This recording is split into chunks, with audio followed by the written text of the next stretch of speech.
और तो और कोई तुम्हारे पास भी नहीं जा सकता, दूर से ही सब दर्शन कर रहे हैं। और इस वृंदावन में तो खेल खेल में तुम्हारा कान पकड़ करके हम तुम्हें घोड़ा भी बना देते हैं। श्रीदामा आता है, कहता है कन्हैया, ज्यादा बड़ा बाप का बेटा बनता है, कान पकड़ करके घोड़ा बना करके उसके ऊपर बैठ जाता है। तो इस वृंदावन में कभी घोड़ा बना करके तुम्हारे ऊपर बैठ जाते हैं, तुम्हारे साथ माखन की चोरी करते हैं, तुम्हारे साथ खेलते हैं कूदते हैं। तो कन्हैया, जो आनंद इस वृंदावन में तुम्हारे साथ खेलने कूदने में है, वो भला तुम्हारे उस वैकुंठ में कहाँ है?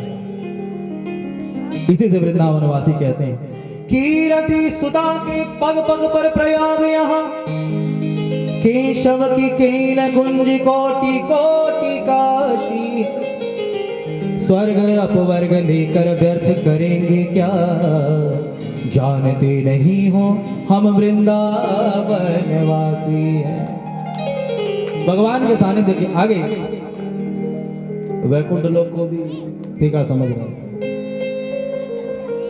बोले बाल कृष्ण लाल की। भगवान सुखदेव राजा परीक्षित से कहते, हे राजा, इस प्रकार भगवान वृंदावन में अनेक प्रकार की लीलाएं कर रहे हैं। जब से भगवान के हाथ में बांसुरी आ गई, तब से गोपियों को बांसुरी से ईर्ष्या होने लगी। गोपियां आपस में बातें करती हैं, सखी, जब से हमारे श्याम सुंदर के हाथों में ये बांसुरी आई है, तब से श्याम सुंदर ने तो हमें पराई के समान त्याग दिया है। हमेशा इस बांसुरी को ही साथ लिए रहते हैं, खाते समय इसे अपनी बगल में रख लेते हैं, गौचारण करते समय इसे अपने हाथों में ले लेते हैं, सोते समय इसे अपने साथ लेकर के सोते हैं। सखी, हम सबसे सौभाग्यशालिनी तो ये बांसुरी ही है, जो नित्य निरंतर हमारे श्याम सुंदर का दामृत का पान करती रहती है। सखी, जब से हमारे श्याम सुंदर के पास ये बांसुरी आई है, उस बांसुरी ने तो हमारे श्याम सुंदर को अपना गुलाम बना दिया। हमेशा उसी बांसुरी के अधीन रहते हैं, हमारी तरफ तो कभी देखते ही नहीं। इसलिए सखी, यदि श्याम सुंदर का प्रेम पाना है तो हमें उस बांसुरी को चुरा करके, उसे तोड़ करके कहीं फेंक देना चाहिए। गोपियों के ऐसा कहने पर बांसुरी में से आवाज आई, हे गोपियों, तुम सब मुझे भला बुरा तो कह रहे हो, लेकिन आज जो भगवान का सानिध्य मुझे मिला है, इसके लिए मुझे कितनी तपस्या करनी पड़ी। सुनो, हे गोपियों, मेरा जन्म बांस से हुआ है, बांस ही मेरे माता पिता है। सबसे पहले मुझे काट करके मेरे माता पिता से अलग किया गया, मेरी चमड़ी को छीला गया, मेरे शरीर में 7-7 छेद किए गए। इतना कष्ट सहन करने के बाद भी मैंने आह तक नहीं भरा। मैंने श्याम सुंदर को पाने के लिए इतना कष्ट सहन किया है, तब जाकर के आज श्याम सुंदर का सानिध्य मुझे प्राप्त हुआ। बांसुरी ने दुख सहन किया, तब भगवान का सानिध्य उसे प्राप्त हुआ। जो बांसुरी की तरह ही दुख को सहन करता है, उसे ही बांसुरी की तरह भगवान का सानिध्य प्राप्त होता है। गरीब हो या अमीर, समस्या सबके पास है, समस्या सबके पास है। गरीब के पास भी समस्या। गरीब सोचता है भूख लगे तो क्या खाऊं,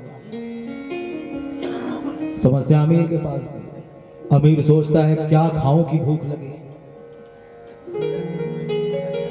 गरीब सोचता है क्या पहने।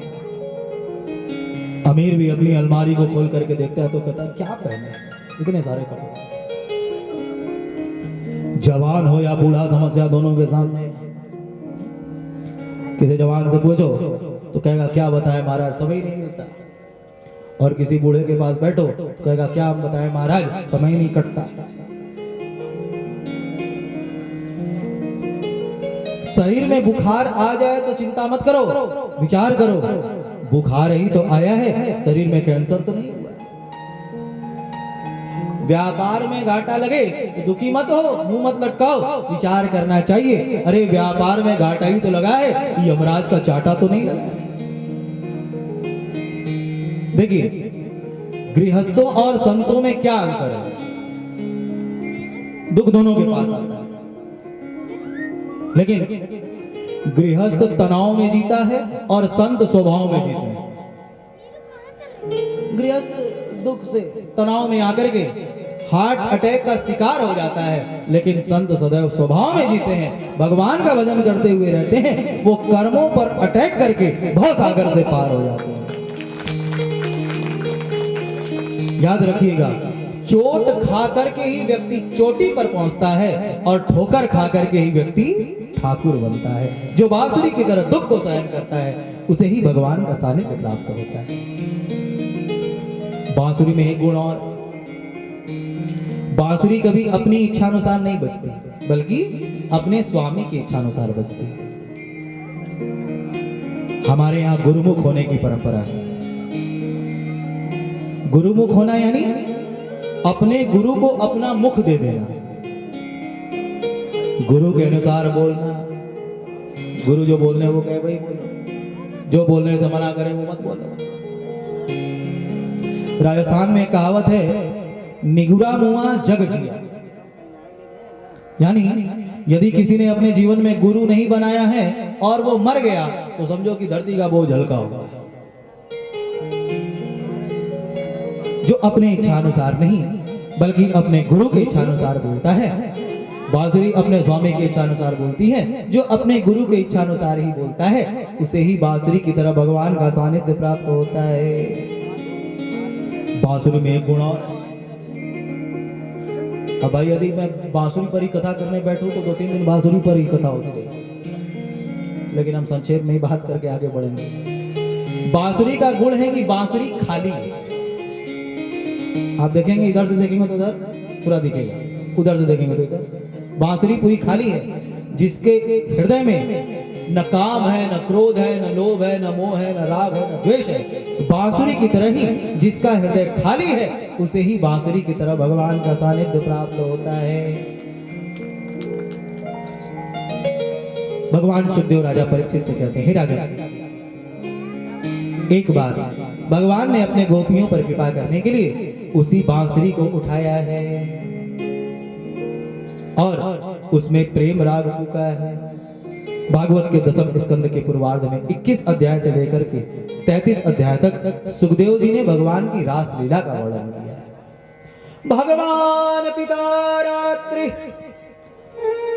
शरदोत्फुल्ल मल्लिका भिक्षरन्तुं मनश्चक्रे योग मायामुपाश्रिता, योग मायामुपाश्रिता।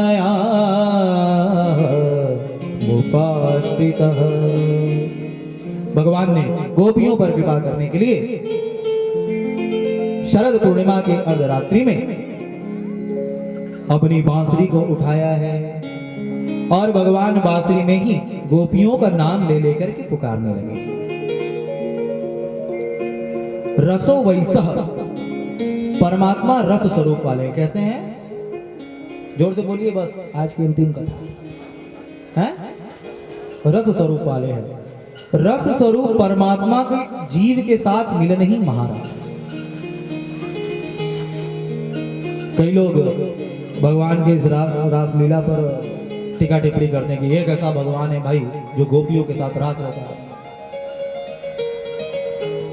लेकिन याद रखिएगा, महाराज की लीला कोई स्त्री पुरुष के मिलन की लीला नहीं है, बल्कि वासना रहित जीव का ब्रह्म के साथ ही मिलन ही महाराज। जब जीव की सारी वासनाएं समाप्त हो जाती हैं और उसका जब वासना रहित जीव का ब्रह्म के साथ मिलन होता है, उसी मिलन को महाराज कहते हैं। गोपियों की सारी वासनाएं समाप्त हो गई। एक बार कामदेव भगवान के पास आए और आकर के कहा प्रभु मैं आपके साथ युद्ध लड़ना चाहता हूं। भगवान ने कहा अच्छा बताओ, ऐसे आमने सामने युद्ध लड़ोगे कि मैदान में आकर के युद्ध लड़ोगे?